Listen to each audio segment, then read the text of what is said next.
Hi, this is Christina McGoldrick. This week in Santa Clarita, we're going to preview the Hit the Trail event happening later on in January. We have some information on an upcoming job fair and the Cross Valley Connector. But first, let's check in with the Santa Clarita Sheriff's Department. Hi, this is Evan Thomason with This Week in Santa Clarita, and right now we're being joined by Sergeant Darren Harris with Los Angeles County Sheriff's Department. And Darren, technology is nothing new to the city of Santa Clarita and the Sheriff's Department.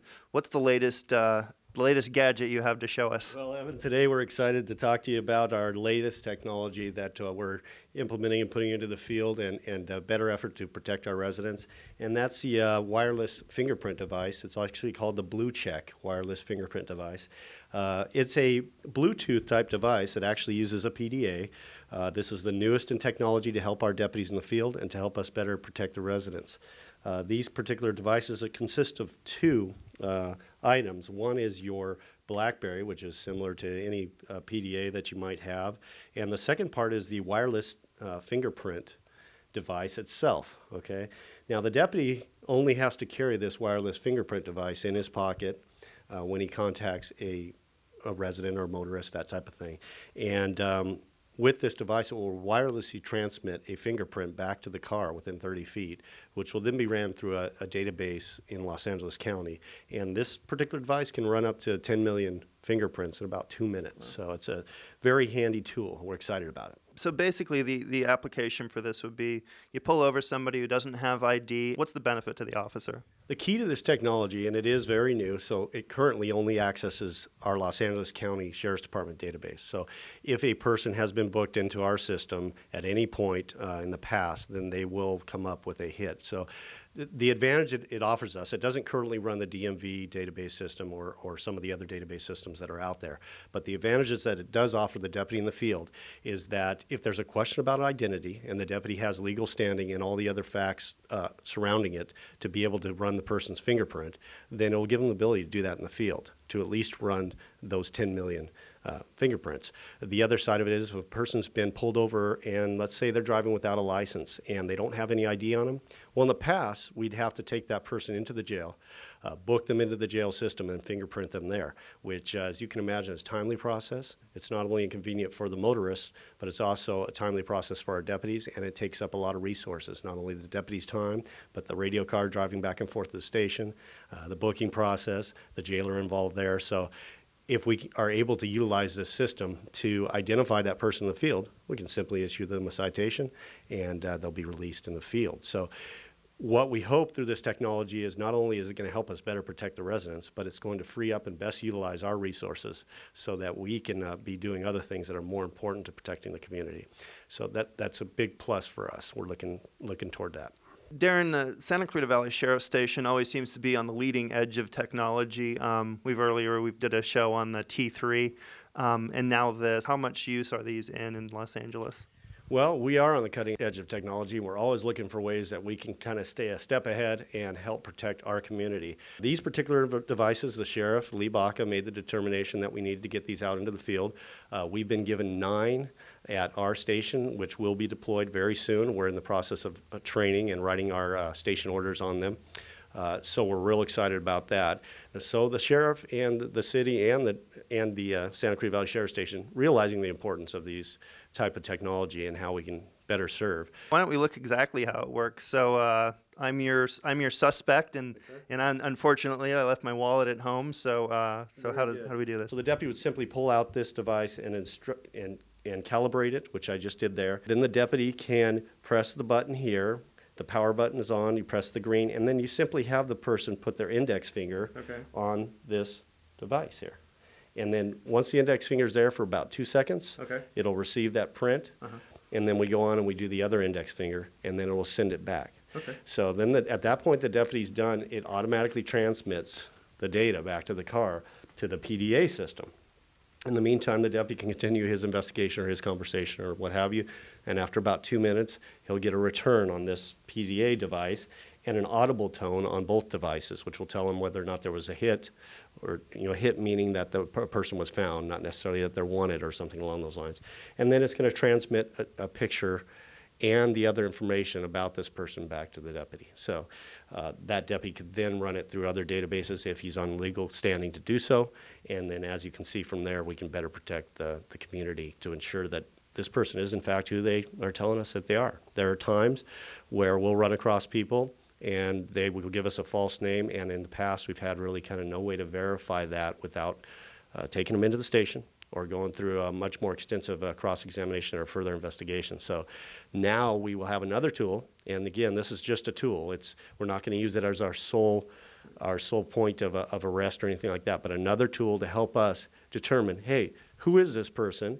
Are they really who they're telling us they are? And, or are they someone else and they have potentially very dangerous or violent warrants, and we don't want them out in the community. Thank you, Darren, for sharing with us. So that's technology and the Santa Clarita Sheriff's Station, keeping everybody safe. Wow, what will they think of next? Right now we're going to check in with a preview of the Hit the Trail event happening later on this January. Hi, this is Evan Thomason with This Week in Santa Clarita, and right now I'm joined with Pat Downing from the city of Santa Clarita. And Pat, thank you for joining us today. We're going to talk about Hit the Trail, the community bike ride and rally happening on January 24th. It's a Saturday. Tell us about the event. It's our kickoff event for the Amgen Tour of California, and it's a great opportunity for families to come out, hit the trail, see our wonderful trail system, and come out. And we're going to end at Bridgeport Park, and there's going to be a big celebration at the park. We'll have free giveaways and a chance to meet hopefully some of our riders in the Amgen Tour of California.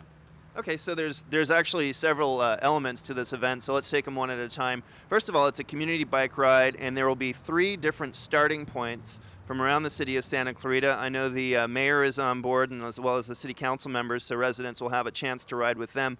Where exactly are the starting points? Right, there are 3 different starting points. The first one would be over by Plaza Rita Junior High by Newhall Park. The second one will be by Valencia High School, and the third one will be at the trailhead off of Soledad and Camp Plenty by the Save-On drugstore. And so when we say community bike ride, what I understand, the residents are going to show up. We're asking them to show up a little bit before 10 o'clock at each of those starting points, and they can also find them on the city's website. What kind of a ride is this? It's certainly not a race, now is it? No, it's a leisurely ride, and the courses they're about 7 miles long. We are on the trails for the most part, and like you said, they all start at 10 o'clock, and it's a leisurely ride down our wonderful trail system, all ending at Bridgeport Park about 10:30, 11 o'clock. And the city has over 30 miles of off-street trails, which some residents may know, and this is certainly a chance to get out and enjoy them with the family. When residents come up to a street or something like that, I understand that this guided ride will have a bit of an escort, is that right? Yeah, as we start off, most of it is on trails, so our trails are pretty safe and traffic free. There's a couple intersections that we do cross, so the Sheriff's Department will be helping out with escorts and stopping traffic so that the bikes can get through safely. So they ride, and once they're at Bridgeport Park, what are they going to find there? Well, we'll have free food, free giveaways, there'll be some vendors there, some of our bike people, our bike stores will be there. There'll also be some bike competitions. There's a stationary bike race that we'll be doing. Okay, let's take these one at a time. Now, I know our hometown station, KHTS AM 1220, is on board, and they are going to MC the event. So what about the stationary bike race? What's that look like? Well, it's a challenge. You'll have 2 bikes donated from the Spectrum, and it'll be a challenge of who can be the fastest. I believe it's a 1-minute competition, and whoever's the fastest get the bragging rights of being the fastest bike rider for the day. And we certainly thank the Spectrum Athletic Club for donating bikes, and I know they've done this for the last 2 years, and it really is a lot of fun for the whole community. The Parkmobile is also going to be there, and I understand there's going to be a decorating contest with the kids, so little kids can decorate their bikes. Talk about that a little bit. Yeah, the Parkmobile will be there with some different activities that they'll be doing, and they'll also have a contest where you can decorate your bike. So even if you don't start at one of the different starting points, come out to Bridgeport Park, 10 o'clock on Saturday, and be involved in the event.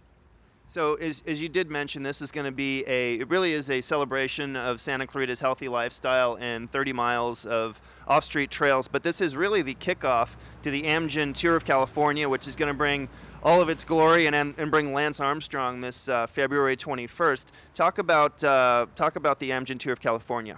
Well, the Amgen Tour of California will be coming on February 21st. It's a huge event. This year we'll be doing the start, and it'll be starting from the Town Center Mall. Lance Armstrong will be competing this year, so if you want to get a chance to see Lance, come out to the mall and see the start on that Saturday, the 21st of February. And we will be certainly talking about Amgen Tour of California in the weeks leading up, weeks in the month and a half that we have left leading up to the race. Another feature of the Hit the Trail ride, and I know that we're going to have some giveaways and prizes for people that participate from the Amgen Tour of California. We're also going to have free food for everybody. That's right, free food donated by the Lions Club, who has been a great partner with us for the last couple of years. But the big thing for Amgen Tour of California is we have a program in the schools where schools get spirit points. Can you talk about that spirit competition and how it relates to Hit the Trail? Well, we'll be keeping score of the different schools that participate, so you should come out as a school group. We would, and you'll get spirit points, and the more points you get, the more chances you are to win the grand prize, which I believe is a Spirit Bell this year. Spirit Bell, and I understand they also get some items donated in terms of sports equipment to each school. So it really is, besides just school pride, it really does help out each participating school. Right. So the more kids that come out per school, the more points you get. So we encourage come out for the day. And one major feature that we really haven't talked about, but it's an obvious one. Besides, this just being really a celebration of our healthy lifestyle, everything's free. So the food is free, the participation is free. Just grab your bike and come on out and have a great time with the whole family. Right. Enjoy our trails. The city of Santa Clarita is so fortunate to have such a great trail system. This is a great opportunity. If you've never been on our trails before, to come out, get your family on the trails, and then discover, maybe for the first time, what a wonderful trail system we do have. So 10 to 1 on Saturday, January 24th. For more information, go to the city's website at santa-clarita.com. Thank you for joining us for another edition of This Week in Santa Clarita. For more information or to check out past episodes, visit Media Central at santa-clarita.com. Mayor Frank Ferry and the Santa Clarita City Council will host a special groundbreaking event on Monday, January 26th at 3 p.m. for the last phase of the Cross Valley Connector, an 8.5-mile roadway that will link Interstate 5 with State Route 14 through the city. The event will be held at the intersection of Valley Center Drive and Golden Valley Road. The last phase of the roadway project will be completed in 14 months. For more information or to reserve a space at the groundbreaking event, call the City of Santa Clarita at 661-255-4939. The City of Santa Clarita is looking for summer, part-time, and seasonal staff, including camp counselors, recreation leaders, and lifeguards. Attend the 2009 Job Fair Saturday, January 17th from 9 a.m. to 12 p.m. at the Santa Clarita Aquatic Center. For more information or for directions to the job fair, please visit santa-clarita.com.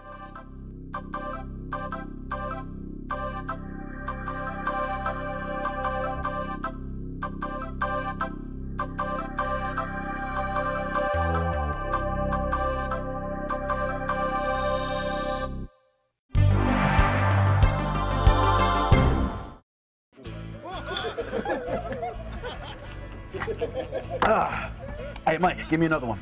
The cost of one more drink, $4.50. The cost of a DUI, severe fines and loss of freedom, causing innocent loss of life, unimaginable. The value of acting responsibly, On second thought, why don't you call me a cab? priceless. Drinking and driving are not worth the cost. Call a friend or taxi to get home safely. Did you know over the past 4 years, more than 100 newborns have been abandoned across the country? In Los Angeles County, no one ever has to abandon a baby again. Hello, I'm Lorene Lopez, Community Services Representative for the County of Los Angeles Fire Department. I'm here to tell you about the Safely Surrendered Baby Law. California's Safely Surrendered Baby Law allows an adult to surrender a baby 72 hours after the birth to any fire station or emergency room without fear of prosecution for abandonment, as long as the newborn has not been physically abused or neglected. A 24-hour hotline is available to provide more information about the law in 160 languages. We understand that it is an emotionally difficult decision to surrender an infant, but it is a firefighter's job to protect and help all members of the public, especially innocent newborns. Here is how the Safe Surrender program works. The surrendering adult is given a medical history form to mail back in a postage-paid envelope. A coated bracelet is placed around the baby's ankle and a matching one is given to the adult. The baby will then be taken to a local hospital, or the LA County Department of Children and Family Services will be contacted so that the baby may be adopted into a loving home. If the parent changes their mind and wants the baby back, they can call the Department of Children and Family Services within 14 days from the day the baby is brought in. Remember, some of our best rescues come to us.